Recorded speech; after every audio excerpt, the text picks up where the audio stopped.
ഈ കേരള വിഷൻ്റെ പിന്നെ cable T V വരിക്കാരാണെങ്കിൽ നിങ്ങൾക്കിപ്പോൾ കാണാൻ വേണ്ടി കഴിയും. ഇപ്പോൾ ഈ കേരള വിഷൻ ഓപ്പൺ ആവുന്ന സമയത്ത് മനോരമ ന്യൂസ് അവർ നമ്പർ മുമ്പിലെത്തി, 16-ാം നമ്പറിലേക്കെത്തി. ഇപ്പോൾ മത്സരമാണ്, ചാനൽ യുദ്ധം ഇങ്ങനെ മുറുകിക്കൊണ്ടിരിക്കുകയാണ്. എന്താ അല്ലേ, ഓരോരാൾ ചാക്കിട്ട് പിടിച്ചിട്ടൊക്കെയാണ് ആൾക്കാരെ അപ്പുറത്തേക്ക് കൊണ്ടുപോകുക. 7 ലക്ഷം, 6 ലക്ഷം, 5 ലക്ഷം, നല്ല കൊടുത്തോട്ടെ, നല്ല വാർത്താ അവതാരകൻ തന്നെ. പക്ഷേ മാധ്യമപ്രവർത്തനം ബിസിനസ്സായി, ഡിജിറ്റൽ മാധ്യമപ്രവർത്തനം ബിസിനസ്സായി മാറിക്കൊണ്ടിരിക്കുകയാണ്, വല്ലാതെ മാറിക്കൊണ്ടിരുന്നു. അതിൻ്റെ ഒരു സ്റ്റാൻഡേർഡ് എന്ന് പറയുന്ന സാധനം പോയി.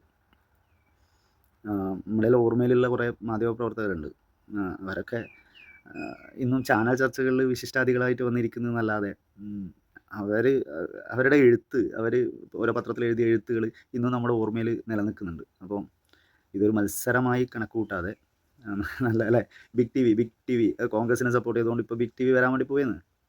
ആരാ, നമ്മളെ സുജേച്ചിനെ കൊണ്ട് എടുത്തു, സുജേച്ചി അങ്ങോട്ട് പോയെന്ന്.